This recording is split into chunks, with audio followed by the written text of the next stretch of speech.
La personne la plus silencieuse de la pièce n'est pas toujours timide. Parfois, c'est celle qui observe le plus. Pourquoi le silence met-il tant mal à l'aise ?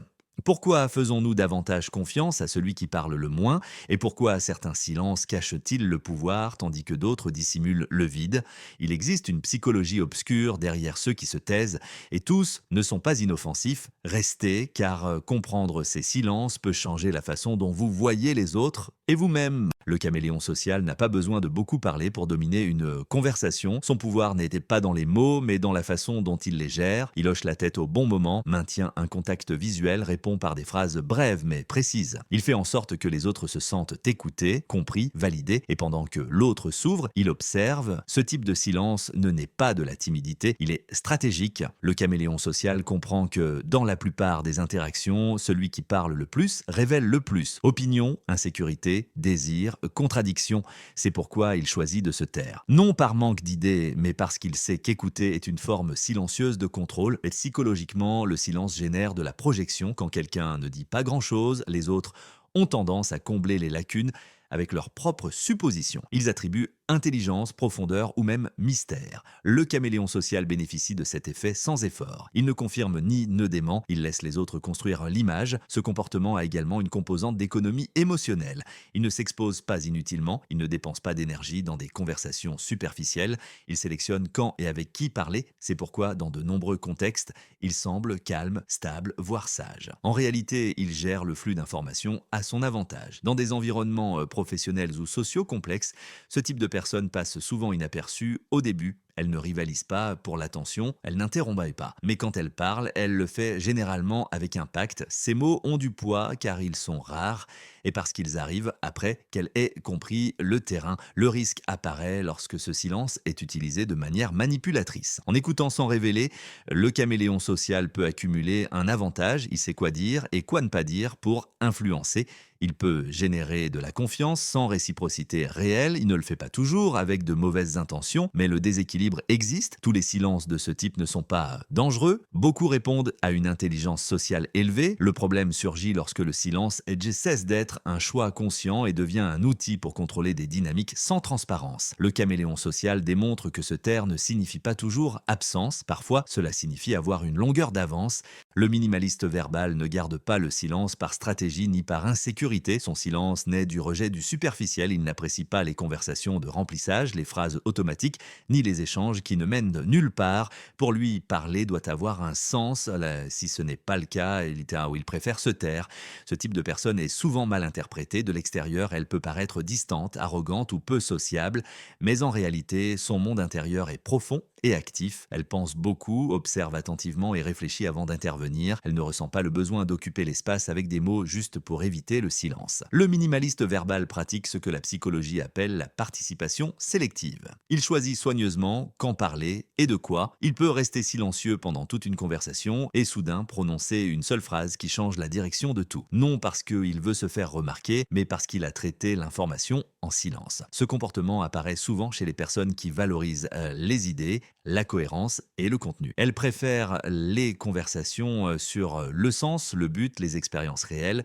Lorsque le dialogue reste trivial, elles se déconnectent, non pas parce qu'elles se sentent supérieures, mais parce qu'elles ne trouvent pas de stimulation mentale. Le problème est que l'environnement comprend rarement cette différence. Le silence du minimaliste verbal peut générer un malaise chez les autres.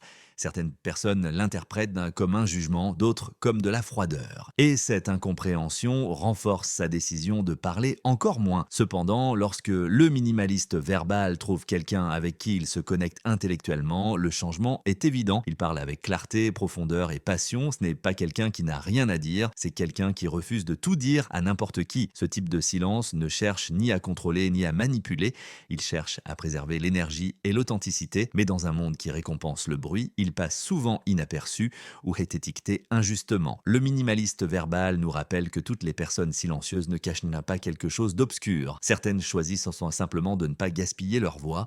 L'introverti qui surréfléchit ne garde pas le silence parce qu'il n'a rien à dire. Il garde le silence parce qu'il a trop à dire. Son esprit ne s'arrête jamais. Il analyse chaque mot avant de le prononcer, imagine les réactions possibles, évalue les conséquences. Pendant que les autres parlent spontanément, il reste piégé dans un dialogue interne constant. Ce type de silence naît de l'excès de réflexion. La personne veut participer, veut apporter sa contribution, elle répète même mentalement ce qu'elle dira. Mais quand vient le moment, l'occasion est déjà passée, la pensée a été plus rapide que la conversation et cette répétition se produit encore et encore, générant frustration et autocritique. La psychologie le décrit comme une paralysie par l'analyse.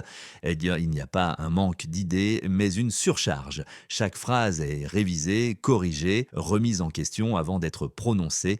La peur n'est pas de mal parler, mais de ne pas le faire parfaitement. Ce perfectionnisme silencieux finit par bloquer l'expression. De l'extérieur, l'introverti qui surréfléchit peut sembler désintéressé ou absent. En réalité, il est profondément impliqué. Il écoute chaque détail, relie les concepts, détecte des nuances que d'autres ignorent. Son silence est actif, non passif, mais comme il n'est pas verbalisé, il passe souvent inaperçu. Ce schéma a également un coût émotionnel. La personne accumule des idées non exprimées, des opinions non partagées, des sentiments non communiqués. Avec le temps, la sensation d'invisibilité apparaît. Non pas parce que personne ne veut l'écouter, mais parce qu'elle se censure elle-même avant de parler. Dans de nombreux cas, ces personnes ont une capacité d'analyse bien supérieure à la moyenne. Lorsqu'elles s'expriment enfin, leurs contributions sont généralement profondes et bien structurées.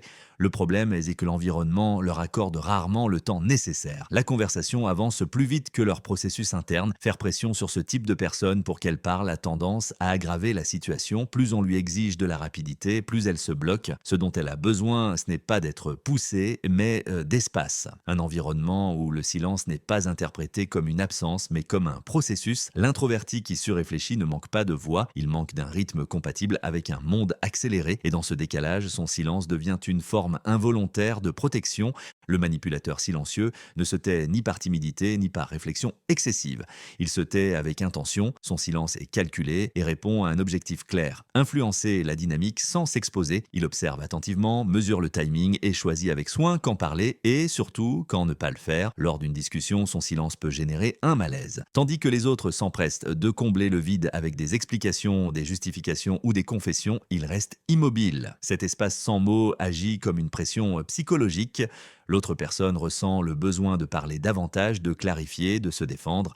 Et ce faisant, elle révèle des informations précieuses. Cette technique n'est pas improvisée, elle est utilisée dans les négociations, les interrogatoires et les contextes de pouvoir. Le manipulateur silencieux comprend que le silence oblige l'autre à se projeter face au manque de réponse. Le cerveau cherche un sens et dans cette recherche apparaissent des insécurités et des doutes qui n'auraient pas été révélés autrement. À la différence du caméléon social, ici le silence ne vise pas à générer de la proximité mais un avantage. Il ne valide pas, n'accompagne pas, il attend et quand il parle enfin, il le fait au moment exact avec une phrase brève qui réoriente la situation en sa faveur. Ces mots ont du poids car ils arrivent après avoir observé chaque mouvement. Ce type de personne semble souvent calme, voire distante. Elle se laisse rarement emporter par l'émotion du moment. Cette froideur apparente peut être interprétée comme de la maîtrise de soi, mais elle peut aussi cacher une intention stratégique. Il n'y a pas toujours de mauvaise foi, mais le déséquilibre de pouvoir est réel. Le risque du manipulateur silencieux réside dans le manque de transparence. En ne montrant pas ses cartes, en ne partageant pas ses intentions, il crée une relation asymétrique.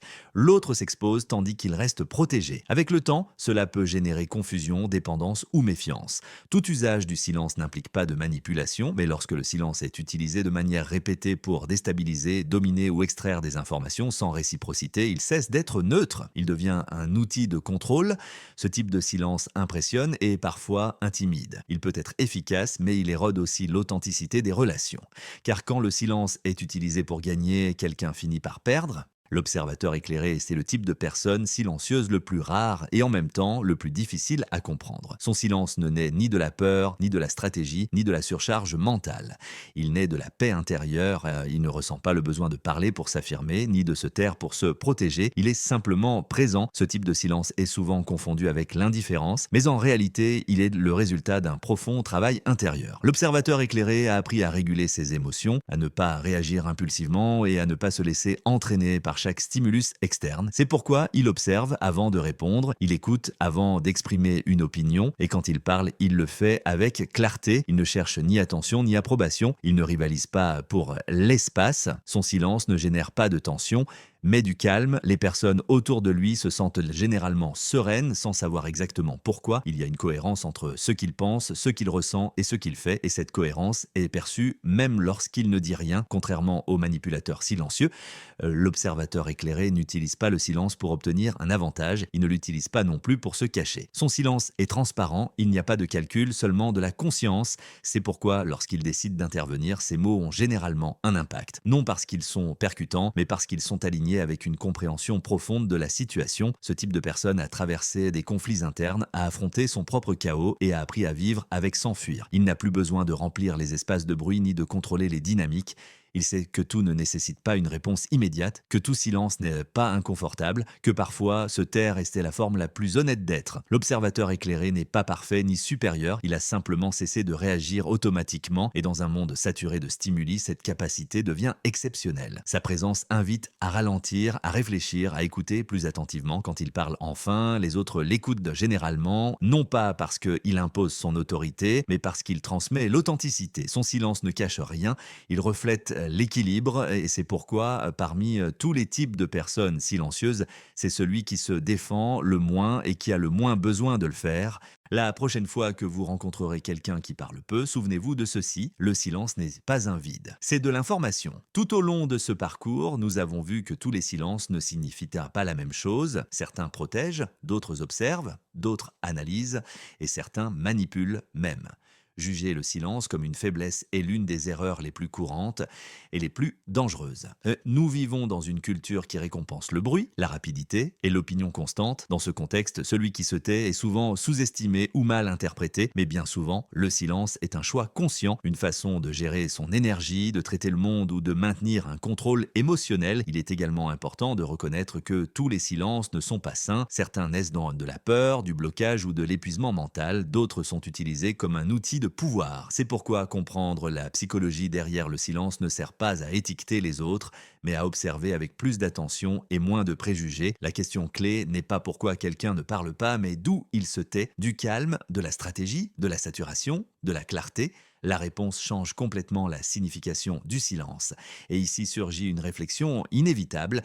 Quel type de silence pratiquez-vous? Vous taisez-vous pour vous protéger, pour observer, pour contrôler ou parce que vous avez trouvé un équilibre intérieur? Le reconnaître ne vous définit pas comme meilleur ou pire, mais cela vous aide à vous comprendre avec plus d'honnêteté. Le silence, bien compris, ne sépare pas, il révèle et celui qui apprend à l'écouter commence à voir les gens et lui-même avec beaucoup plus de profondeur.